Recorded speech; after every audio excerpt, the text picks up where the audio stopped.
Oi pessoal, tudo bem? Hoje a gente vai estar dando continuidade nos nossos vídeos aí, né? Parte de matemática, parte de gestão da produção, né? A gente recebeu uma pergunta bem interessante, né? Referente à produtividade, né? No e-mail aí do canal e a gente resolveu montar um exemplo com base na pergunta, né? Então vamos analisar aí, é referente à produtividade, né, de pessoas aí no setor, né?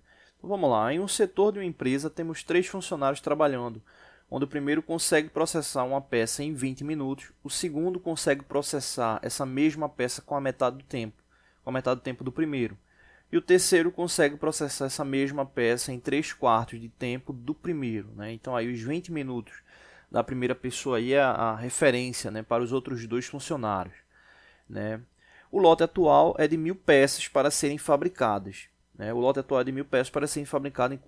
Aí vem a pergunta, né? Em quantas horas essas peças devem ser fabricadas, né? Em quantas horas vai demorar, né, para ser processada, né?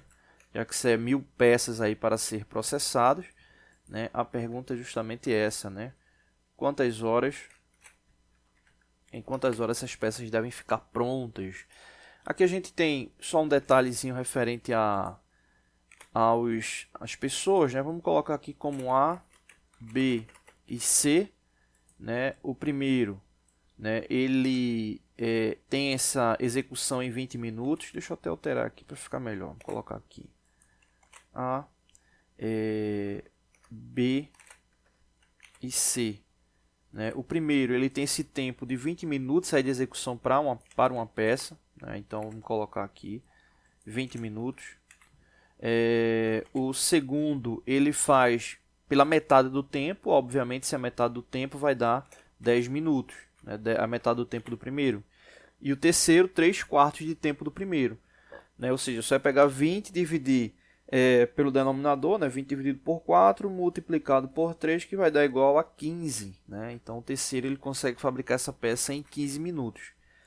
E aí o objetivo é saber, né, em quanto tempo, né, com base nessa produtividade média, é importante ressaltar isso. Quando a gente fala de produtividade, né, a gente tem que entender que, principalmente nesse contexto, falando de pessoas, né, se faz uma análise média de produção. Né, se tem uma taxa ali média de produtividade, né, se faz o cálculo da taxa média de produtividade, né, fazendo aquela análise do tempo, né, o takt time, e depois, mesmo assim, ainda é colocado um percentual, né, de segurança com base nesse ciclo aí de fabricação.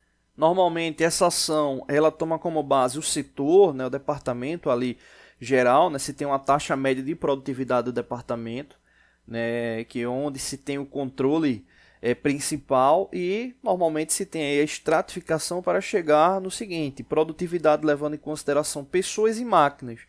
Né? Quando a gente vai para pessoas, né, essa taxa média, né, ela acaba tendo ali um percentual referente à taxa de segurança normalmente um pouco maior. Quando vai para as máquinas, diminui um pouco mais. Né? Você pode até pensar, poxa, mas máquina precisa ter esse percentual de segurança. A gente tem que levar em consideração que a máquina ela pode falhar. Né? Não é nem que ela pode falhar, ela tem a tendência a falhar. Né? Então é uma briga constante, né, para que ela não venha a falhar. Né? Então qualquer máquina em pleno funcionamento ela tem uma tendência de quebra.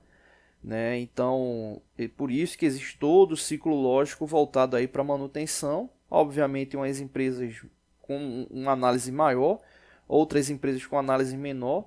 Nem por isso dá para desmerecer a que tem maior ou menor. Né? É importante que o ciclo que venha a ser utilizado, né? Quando a gente fala de ciclo, entenda-se que é referente ali à estratégia do setor da manutenção. Né? Então, quando a gente fala de estratégia do setor da manutenção, ele tem que ficar alinhado com o macro ali da empresa, que é a sua sustentabilidade, né? Ou seja, para que a empresa ela possa gerar lucro.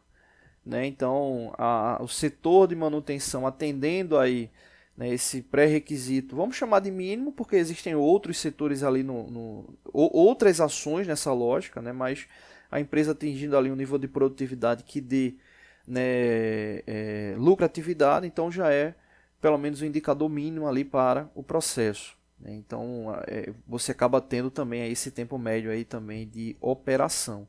Né? Então, quando você vai para as máquinas, né, você tem uma taxa de confiabilidade maior, né? Mas já nas pessoas é importante ter essa análise de contexto e ter esse tempo aí também de segurança. Então, quando você vai para uma análise de gráficos, né, de dados, que já vem com essa base ali de tempo ali por funcionário, por setor, por time, né, também tem muito essa questão de time ou turno, né, é uma análise média com toda a análise de tendência e desvio que se possa ter, né, referente ali àquele setor, para que fique bem plausível o cálculo. Sem contar um detalhe importante que normalmente, né, para as empresas se tem duas situações, né? Basicamente como se fosse uma marca de recorde, né? Se você está acompanhando lá, principalmente eventos esportivos, né, ligados ali à prática de corrida, né? Normalmente aparece lá o tempo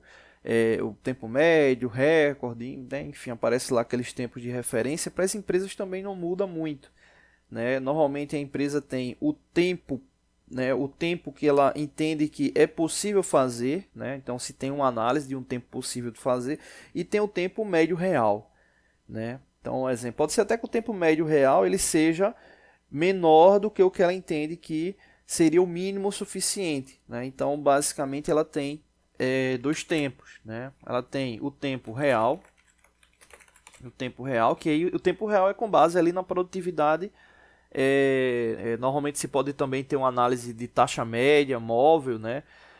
Com base na produtividade, mas vai ter lá o tempo real. Vamos supor que o tempo real desse ciclo aí de fabricação é de 12 minutos, né? 12 minutos. E exista, né, o tempo analisado. Esse tempo analisado é normalmente quando se vai o consultor, o pessoal da própria empresa, né, para fazer uma análise ali de produção, né, daquele ciclo, né, para que se tenha ali uma certeza de um padrão. Diz, ó, essa peça aqui ela dá para fazer com certeza em tantos minutos, né? Então vamos supor que o tempo analisado seja de 11 minutos, né? Então tem lá o tempo real, o tempo analisado, né? Então a empresa sabe que consegue chegar lá em 11 minutos, né? Mas o tempo real ali médio está em 12 minutos, né? E aqui a gente tem o tempo dos 3 funcionários, né? O tempo dos 3 funcionários. Aí, exemplo, esse caso aqui, ele é bem interessante. O funcionário A, ele produz a peça com o dobro do tempo do funcionário B, né? Isso na prática aí é ruim para a empresa, né? Ruim porque você acaba tendo ali uma dispersão. Mas aí no problema você vai entender que mesmo tendo essa dispersão, a gente chega ali no denominador comum, tá bom? Então é isso. Próximo vídeo aí a gente já vai direto para o cálculo. Valeu!